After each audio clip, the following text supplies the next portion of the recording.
Is there anything I can do for you two? I'm afraid that Wangsheng Funeral Parlor isn't in the best state to receive guests. We've come to see Zhongli. Could you please tell him we're here? Unfortunately, Zhongli isn't here at the moment.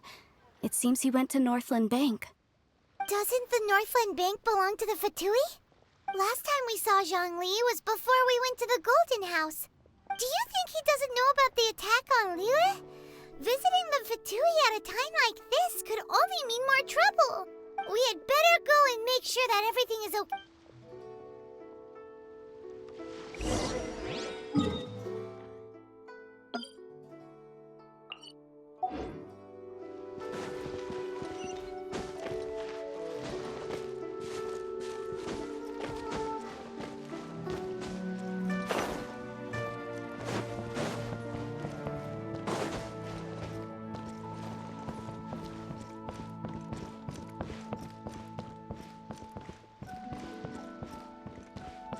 Feel free to take a look around.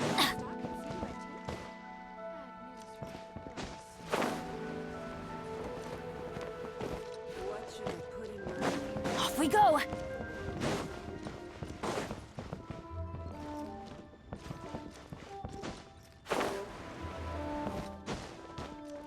Adventure time! And with that,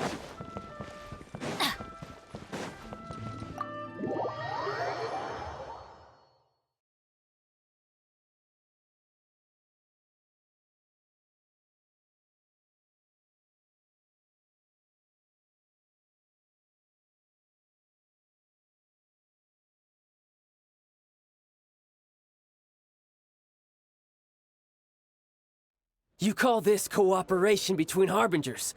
Cooperation involves communication, you know. Don't take it to heart, child. Besides, aren't you happy that you got to skip the formalities and bring chaos to the land? I'm sure you must have enjoyed that. Oh, it seems that some of your friends have arrived. Hey, it's Zhongli and Child. And you! You're also one of the Harbingers? It's you two. I believe we've met once before. In the city of Bards, was it? I'm glad you still remember my name. Ah, right. I imagine that it must have been rather hard to forget watching helplessly as something precious was snatched away from your friend. No, don't let her get to you!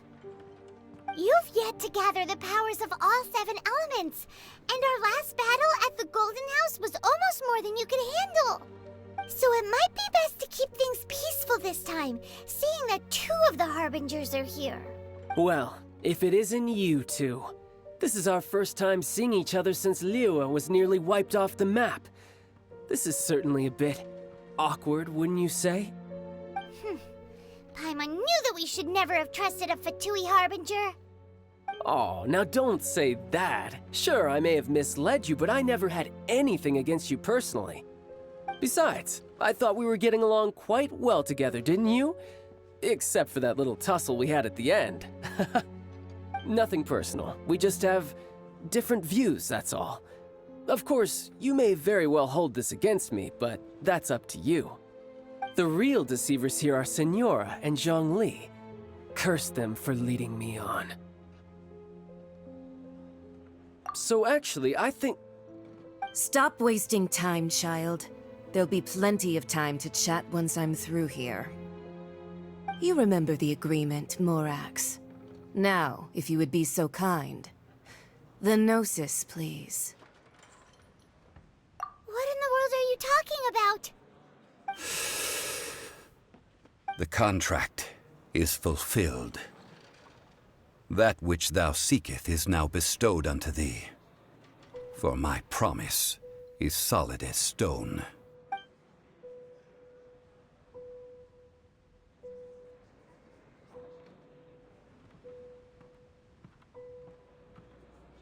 How sanctimonious.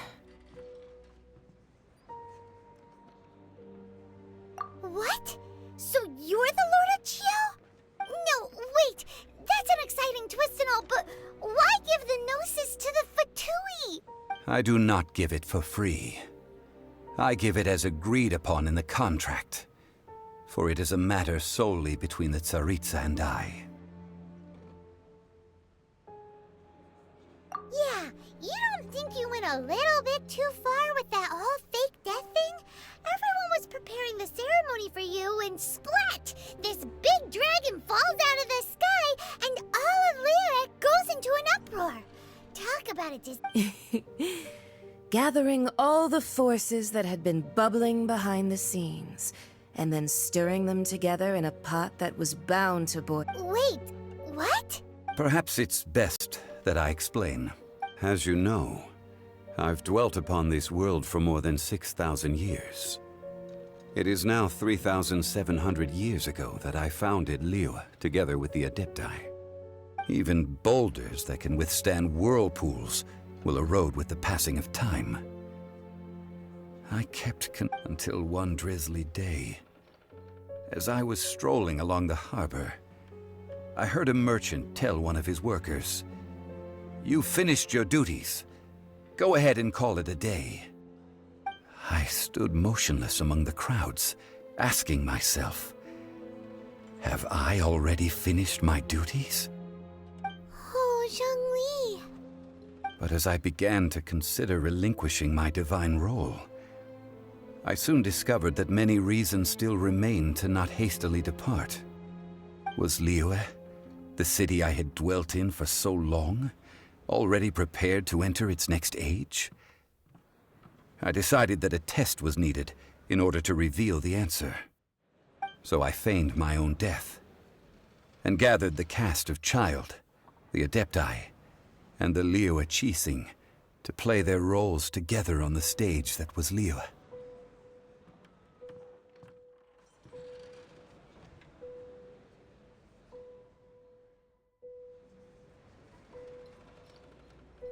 That's right. Which is why I continued to safeguard the Gnosis until now. So you mean that if the chaos ever reached the point of no return, you would simply appear and use your divine powers to bring Liyue back under control? Of course, and it would have been all too easy for him too. Just as a child quickly matures after losing their parents, so has Liyue matured when faced with the death of its deity. In the end, the resolution to all that has transpired was even more satisfactory than I could have hoped for. Take the Adepti, for instance. Owing to their years of seclusion, they were the least informed. Yet when faced with a crisis, they commendably showed the greatest amount of restraint possible. Not only did they manage to cooperate with the Qixing, but in the end, they even made efforts to understand the hearts of the people. Credit is also due to Signora, the emissary dispatched by the Cryo Archon to fulfill our contract. At my request, she kept everything she knew in strict confidence. This despite the eavesdropping ears of her colleague, Childe. This meant I could remain as Zhongli, even having the chance to fulfill the age-old traditions of Liyue in this mortal form. Thank you for joining me on this journey, traveler. All of these things turned out as I had planned. There is only one thing that I had not anticipated, and that was the conduct of the Liyue Qixing.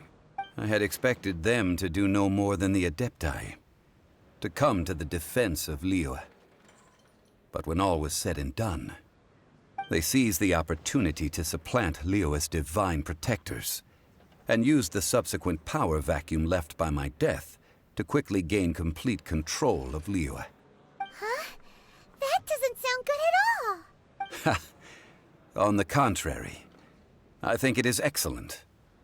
I had always feared that it was too soon for them to take over from me. And it was also that which I longed for the most.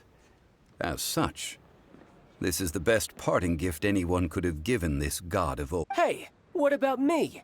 Doesn't anyone feel the least bit of remorse for deceiving me? You've practically kept me in the dark. I think that thanks would be more appropriate. You certainly played no small part in all of this, wreaking havoc and turning the city upside down. The Lord of Geo ought to thank you for your performance, if anything. If you hadn't created the pressure of a battle between mortals, Adepti, and a god, the lump of coal resting in the hands of the Geo-Archon, Liyue would never have been able to become a dazzling diamond of a city. Huh? Just whose side are you on, mocking me like that? Are you itching for a fight?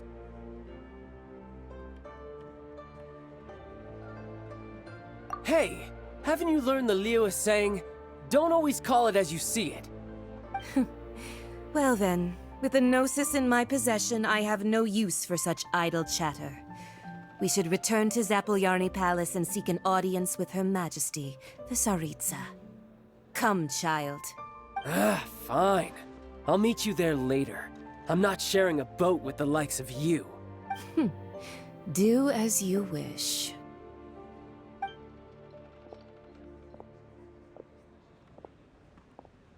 Now then, is there anything else you wish to ask me?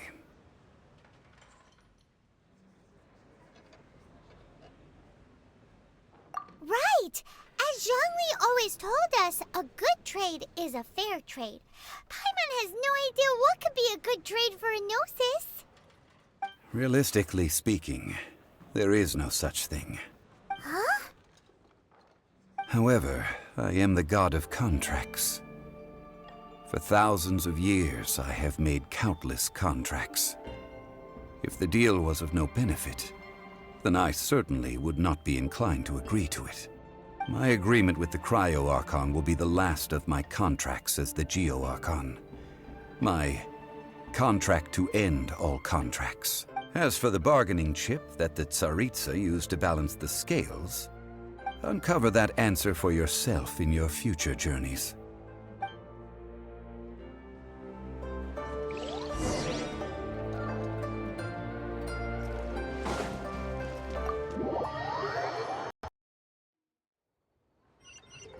Today's the day of the rite of parting.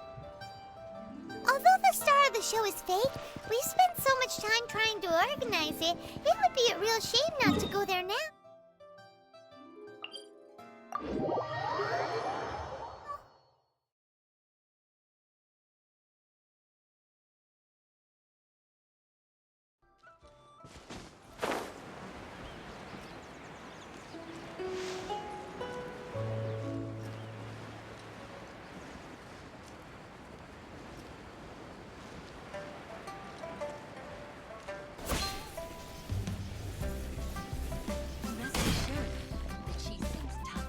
Well, since we're going through with this rite of parting, I guess it means that those rumors hit the nail on the head.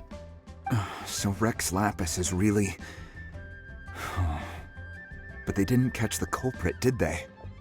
Oh, come on. Do you think that the assassin could have been a normal person? You know what I think?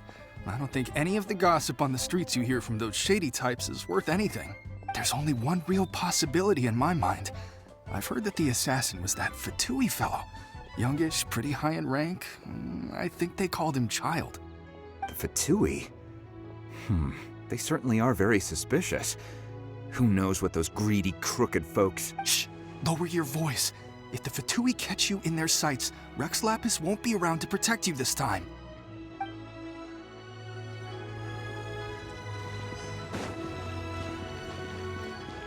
You know that god from the ocean couldn't have just shown up out of nowhere. I mean, it's been 2,000 years since Rex Lapis subdued it. Yes, and to think that this happened right on the heels of the incident with Rex Lapis, too. Say, do you think the person who assassinated our lord and released that evil god might have been one and the same? Now that you mention it, that's very possible. Yes, it's very I mean, it all fits together. That person must have colluded with the evil god to harm Rex Lapis. Oh, that wicked, black-hearted scoundrel. Still, what sort of supernatural prowess must this person possess to be able to do such things? I have never heard of such a person in all my years. Ah, forget it. Guessing's no use to us. Look, the Millelith over there looks like he's about to make an announcement. Let's hear what the Ministry of Civil Affairs has to say. Stay mindful of your personal safety.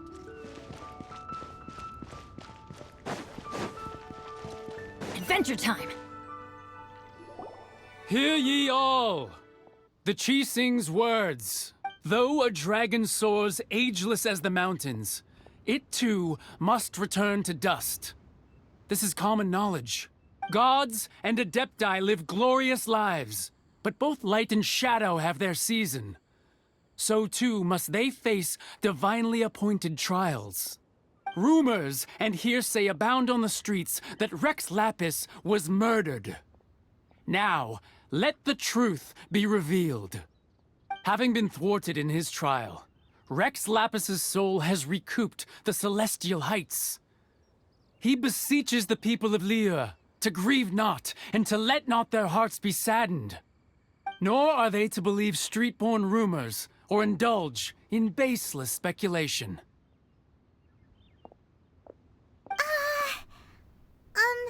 Paimon needs a translation on what the Qixing's announcement said. So that's how they're spinning it. Something feels off. Why would they suddenly give up looking for the murderer?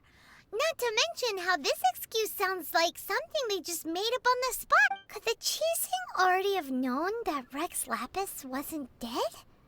But Zhongli said that neither they nor the Adepti knew anything. Did Zhongli tell them in secret after his gnosis changed hands? Exactly, right? Ooh, seems like the rite of parting has been going on for a while now. Let's go have a look.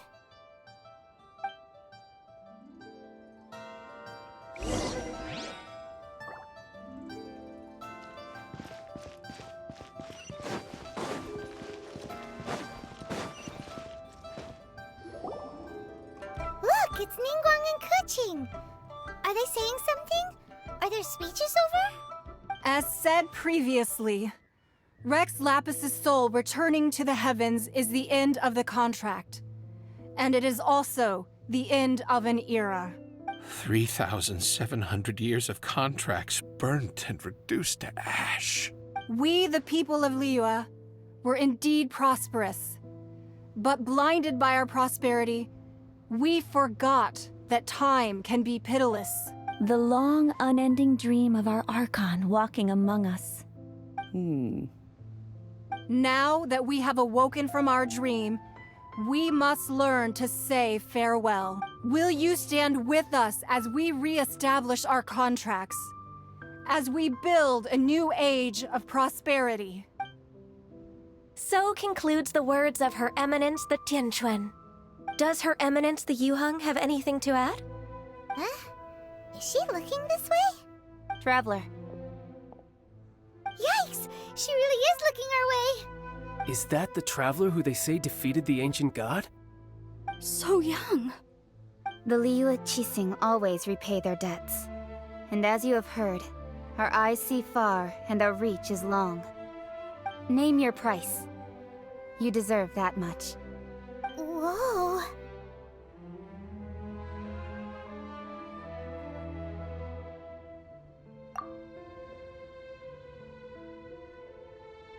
Well, could you help me put up some missing person posters?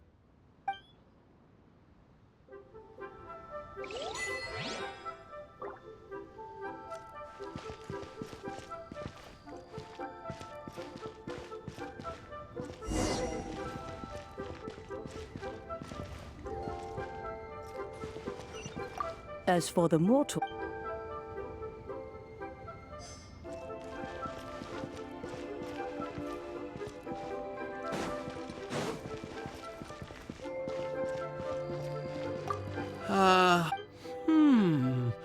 Now that I think about it, if everyone's of the same mind as me, perhaps mementos for Rex Lapis might be the best short-term business opportunity.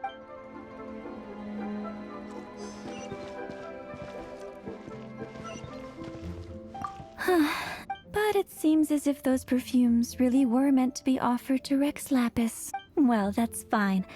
Suffer no rivals in love, they say. And that's 3 gone in 1 stroke.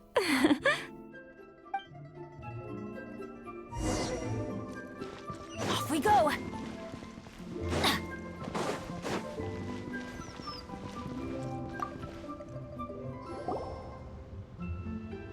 Hey, Zhongli!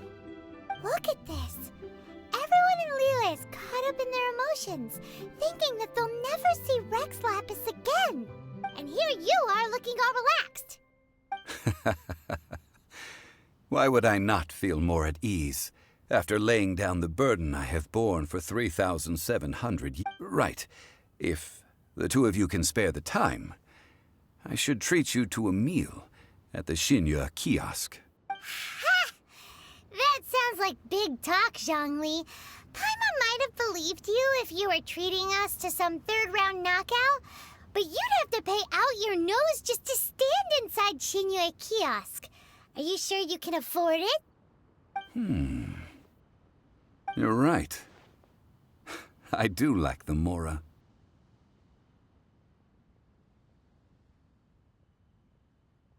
But why would Morax lack Mora? As the Rex Lapis Morax, I can easily create Mora. But since I have chosen to walk this earth as the mortal Zhongli, I should abide by the same rules that mortals do. When I was journeying with you, though I still had the Gnosis in hand, I knew that I must soon retire from my role as an Archon. So I had to rehearse a little for my new life. Oh, no wonder! Paimon gets it now. You didn't look at the price tags when we were spending because you've never had to. But since you weren't used to not being able to just make more Mora as and when you wanted to, you had to try becoming a parasite to society who lives off of other people's credit. Well, we were only spending Fatui money.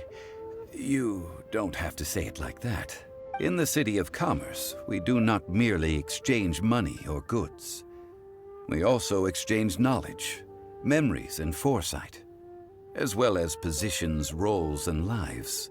The Archon Morax could never experience life as the true mortal Zhongli could, no matter how many times he descended to be with his people. I must thank you for that.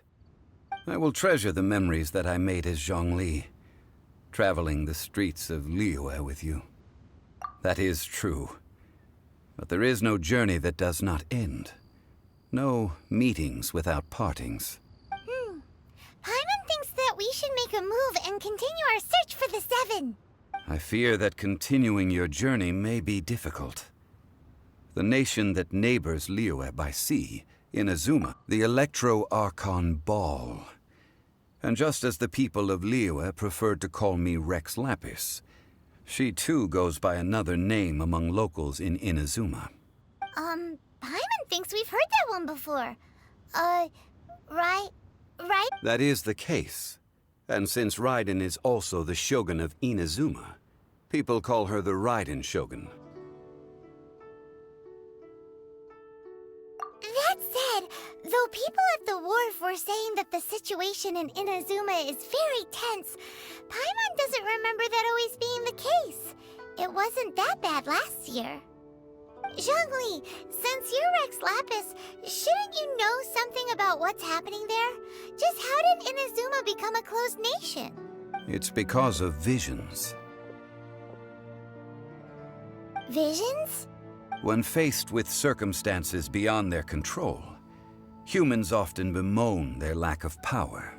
But if a person shows true strength of will at a desperate and fateful moment in their life, the gods will look upon them with favor. This is what visions are. Magical foci bestowed upon those who have been acknowledged by the gods. That's how people in Teyvat see it. But starting from last year, the Raiden Shogun began promulgating the Vision Hunt Decree. Vision Hunt Decree? Yes. It was an order to seize all visions within Inazuma's borders, and to inlay them upon the hands of the statue of the omnipresent god. They want to seize visions. But why? Aren't visions blessings from the gods? I should think that in the Raiden Shogun's eyes, it is precisely because they are divine blessings that they should be under the sole dominion of divinity. Whoa, that's harsh. The Anemo Archon is the god of freedom, and the Geo Archon is the god of contracts. For her part, the Raiden Shogun is the god of eternity. It seems as though she has finally decided to eliminate any unstable elements that could pose a threat to her eternal realm. The fact that even I, the oldest of the seven, have now passed away will only strengthen her resolve to pursue eternity. Knowing her, she must have again quoted that adage she is most fond of when proclaiming that decree to her people. 7 ideals for 7 gods. And of these, eternity is nearest unto the heavenly principles. All right then. Was there anything else you wish to know?